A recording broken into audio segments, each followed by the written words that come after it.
Hi, I'm Mike Deming, host of Sportsmans News Television. This episode is pretty special to me because it is truly a once-in-a-lifetime hunting opportunity.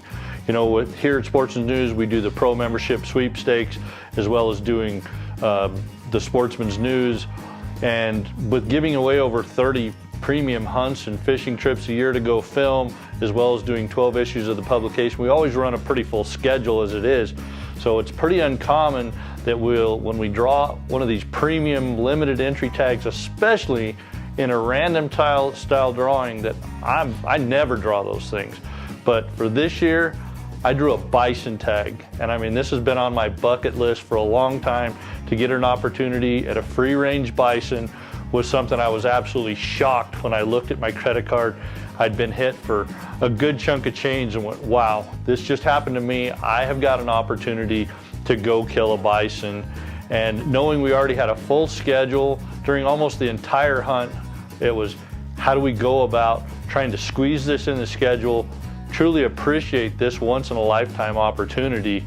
And I knew that normally I would go do this with a bunch of friends, have a great time. I knew the best way to get the most out of this trip was to hire an outfitter and somebody who knew the area better than anybody else. And you know, we talked to a lot of people. We've got a pretty big network. And Kobe Hunt, who runs Utah Big Game Outfitters, with Kelly Cox. Kelly Cox, one of the founders of iVideo Wildlife, actually is the founder of iVideo Wildlife. And he's well known in the community. He's here in Cedar City, Utah. I'd seen a bunch of the stuff that those guys had done. They were in the area where we were gonna hunt, and they killed tremendous sheep, huge mule deer, great elk, and they've been involved in some bison hunts as well. So I made a couple of phone calls to some people to make sure they were as good as we thought they were. And after some background checking, I knew that Kobe and Kelly, those guys run a great operation. They were who we were going to spend our money and our time with to make sure I was able to put a big giant bull on the ground. So stick around, this is going to be a really exciting hunt. Hi, I'm Kobe Hunt, founder and co-owner of Utah Big Game Outfitters. Kelly Cox and I run Utah Big Game Outfitters together. We hunt a lot of the surrounding areas around, well, pretty much throughout the whole state of Utah. I focus on the desert mule deer down here around Green River and the bighorn sheep and the deer and the elk in the surrounding areas around here. When I started researching Kobe and his operation, you know, one thing that I knew about them is they kill huge mule deer. Kobe is just unbelievable in chasing big desert mule deer as well as some of the mule deer in the Book Cliffs. He runs cattle up there. Anybody knows that when you run cattle, you got to spend a lot of time in the field. You're figuring out where the cattle are, making sure that people aren't rustling them and lions aren't killing them and everything that goes with it. But the byproduct of that is you get to see a lot of animals. And over the years, he has killed some unbelievable mule deer bucks. And one of his passions, and a skill that I wish I had, is their ability to go track these desert mule deer. And he's so passionate about it, he will spend literally days on a track for a big giant mule deer for an opportunity to kill him. And whether it pops out that it's a 8 or 10-year-old 2-point that's on the downhill or something like a 200-plus-inch monster that they've been able to kill, he's truly passionate about killing big mule deer, and he's good at it. So you can see me here holding this giant typical here. This was killed in just a general unit in Utah, and it's basically a big desert buck is what it is. And I was on this buck for 5 years before I was finally able to take a hunter and harvest him. Lots and lots of stories of this deer. We have his sheds. Tracked him out several times, and he would always give us the slip. The one year that I could have killed him was last year, and he had broken his horn off right above the eye guard, and the hunter chose not to take him with his busted horn. So I thought I'll never see this deer again, because I knew he was old. Figured he was 9 or 10 years old at that time, and thought if we didn't shoot him that year that I'd probably never get another chance at him. Next year came around and we got on a big set of muley tracks, and I said, I believe this is that buck. So we got on his tracks and followed him. and we jumped him that day, and I never even seen him. We'd went, he had bedded underneath the ledge, and he had watched me for probably 2 hours following his tracks and blew out long before I ever got to him. Seen where he had bedded and seen where he took off running, and I knew the gig was up. So we tried to get back on his tracks after that, and the rains came, and we was rained off of this deer for 4 days. And I went back on a cold, wet, rained out track and was able to follow him through all 4 of those storms. 4 storms that came through, and each individual rainstorm had rained on him. I was able to dig him out of all that and killed him 2 days later on the second to last day of the hunt. You know, elk hunting here in Utah is phenomenal. And you know, Kelly and Kobe, they like to be out there during the month of September when those bulls are bugling and rutting, spend tons of time out scouting and getting footage of all these big bulls. You know, Kelly is great behind a camera. It's why he's got his operation with iVideo Wildlife. And you know, if you draw a bull tag anywhere in the state of Utah, these guys are a good group of people to look at to go ahead and book your hunt with. If I had to say one thing about Colby and his operation is sheep hunting, he loses his mind.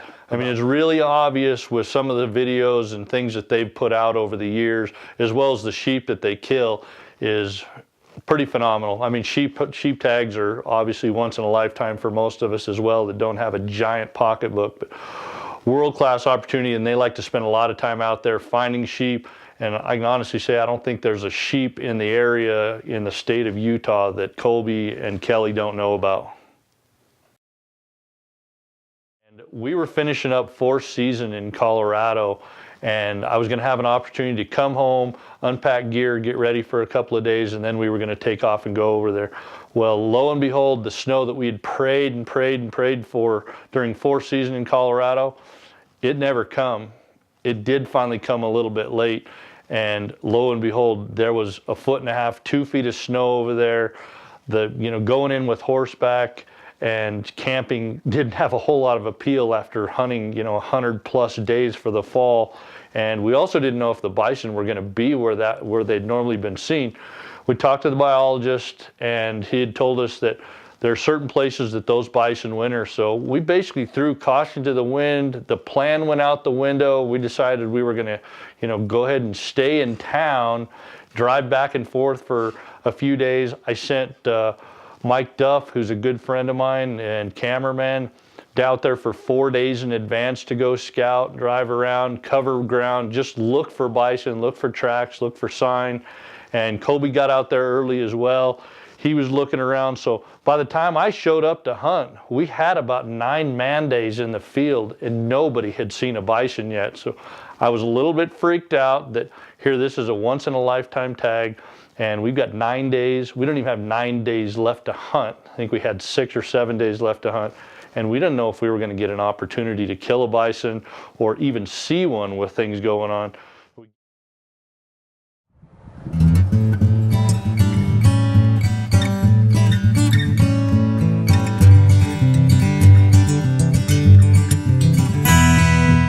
Hi, I'm Mike Deming, host of Sportsmans News Television. On this episode, we're over in the Book Cliffs of Utah. I've got a once-in-a-lifetime bison tag. Anybody that knows me knows that I usually take max points +1 to even draw anything, and I drew this on the random with 12 points. Usually takes about 22. So we weren't really prepared for this hunt, and one of my good buddies, Kobe Hunt, he knows this area really well. He runs cattle. He's a big-time sheep guide, kills lots of big sheep out in this country, and he said he'd be happy to help us out here. So we're out here with him. First day out here. We're here for a few days. Let's see what we can find. See if we can find a big old giant Tatonka. We're going to shoot him with a 26 nozzle. I think we're probably the only person that's willing to tackle this with a 127 grain bullet. I'm stoked about this hunt. Should be a great week. And lo and behold, we come down one of these canyons looking for bison, and we come across a whopper sheep. And at this point in time, Kobe lost his mind.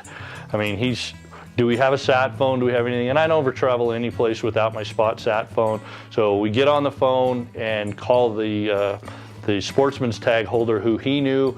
was planning on trying to help them find a sheep later, and lo and behold, we've got a sheep. And all of a sudden, this bison hunt, we've spent about 3 hours trying to see if we could, this sheep was legal to shoot in the area that we were at, making phone calls to the right people to try and get permission to do that. And lo and behold, it turns out that this isn't an area that is for us legal to shoot the sheep. So we finally pulled out of there. By this time, it started to warm up a little bit. The snow started to melt. The roads are an absolute wreck at this point in time. The truck's sinking in about a foot everywhere we go, and we're slinging mud. It was kind of a wild Western ride. And after 2 more hours of looking for bison, we're about ready to throw in the towel for the day. And we come around the corner and Mike Duff goes, holy smokes, there's 30 plus bison there.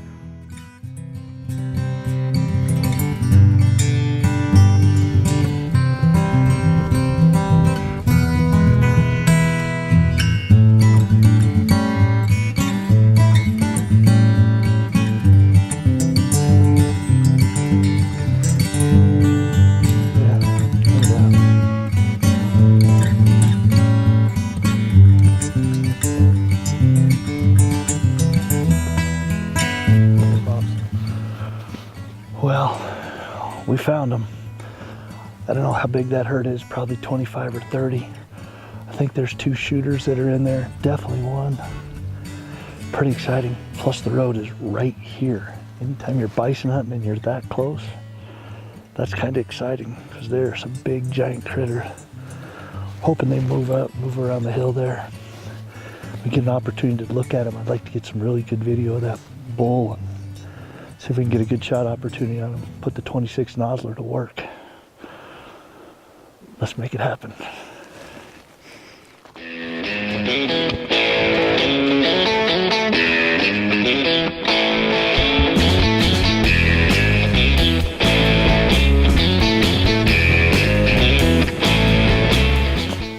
Gradually just moving off. I don't know what's in there. It's obviously some trees and stuff.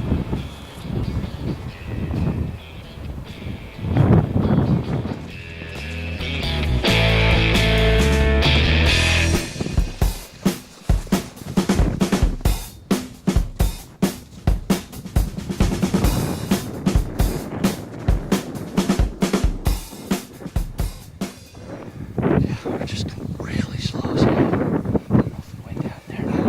Drift to us or go right at him. Yeah, we're just going to go real slow. We're probably going to have a 300-yard shot. Got about 10 mile an hour wind. Nothing for the 26 nozzler. We're going to put one in the heart. The second one behind the ear. We're going to turn his lights out with double tap ammo, baby. Hopefully we get an opportunity. If not, we'll be hanging out right here, waiting for him to come back out. Just gonna screw this up.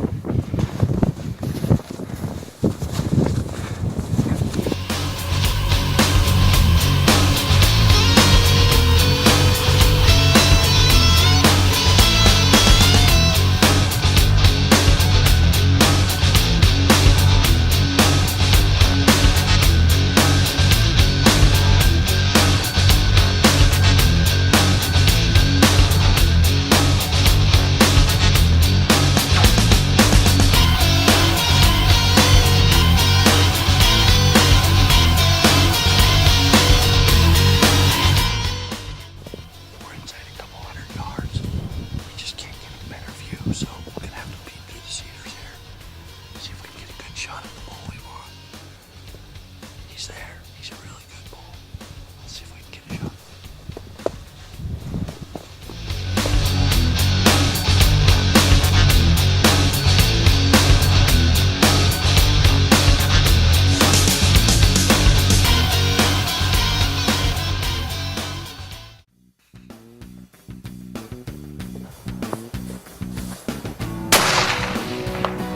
Nice shooting. Sweet buddy! Yeah! Yeah! Yeah! Double tap him. Yeah, right. Oh, yeah! Dedication. Well done, kid. Thanks, Pops. That was unbelievable. Mike Duff's kind of like my son. He's been with me on a lot of really good hunts. Some Big stuff pushing dies. 200 mule deer.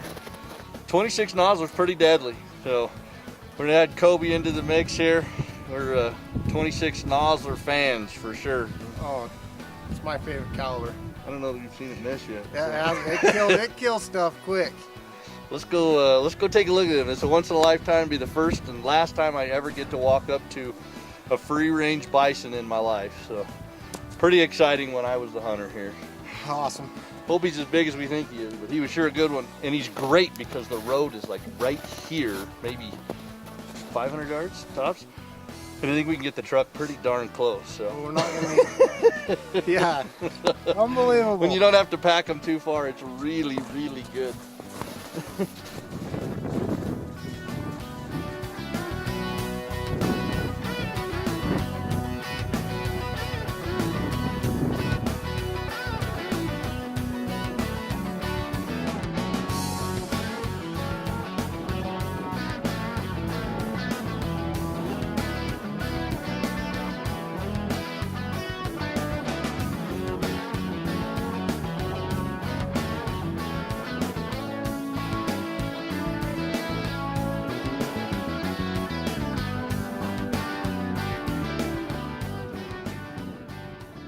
Absolutely massive.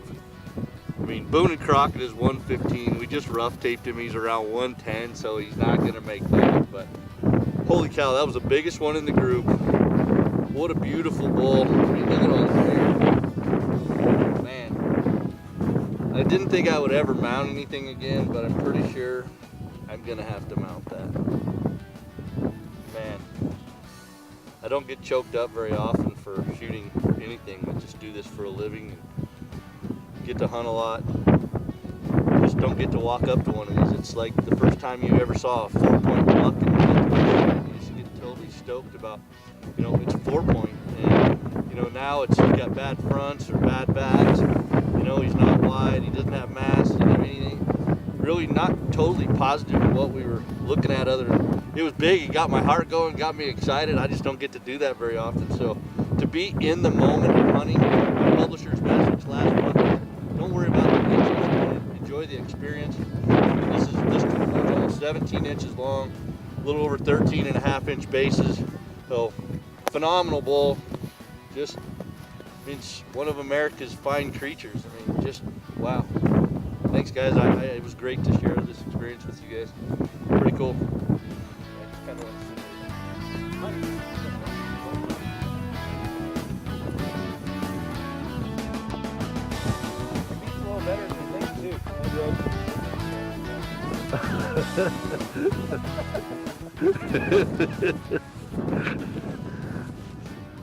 How often you get to kill something on a sunny day like this?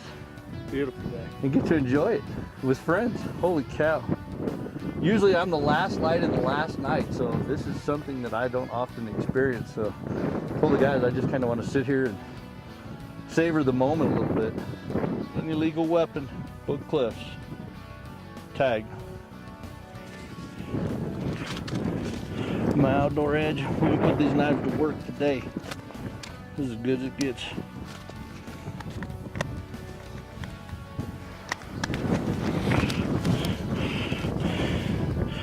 We are November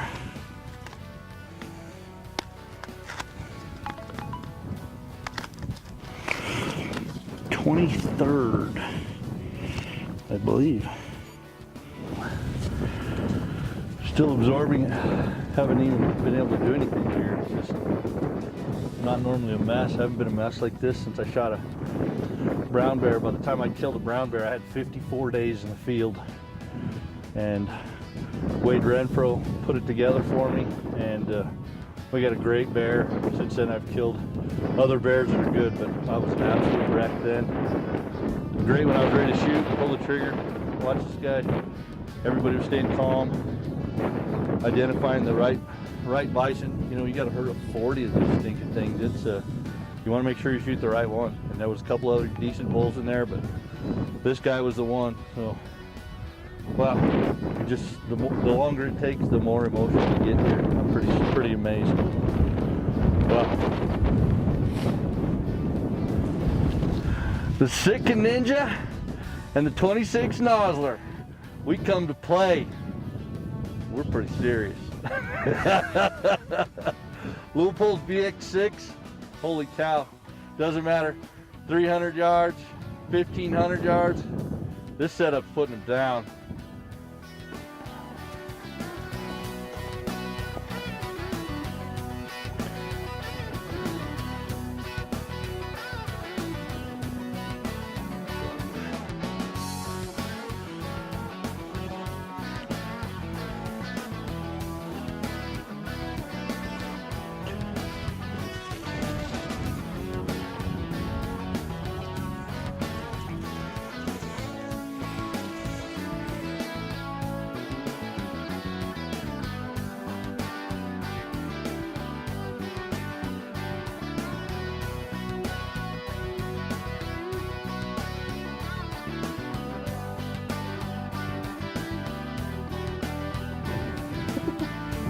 That is friggin' beast mode right there.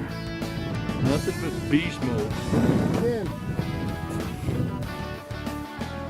That's beast mode. I'll be back to get the other half.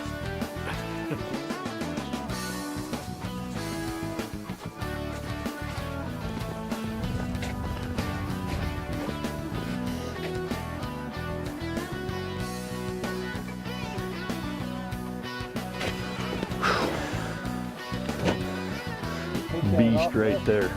Freaking animal. I'll flex. Throw up some arms. Well, what a great experience here on the Book Cliffs with some of my great friends.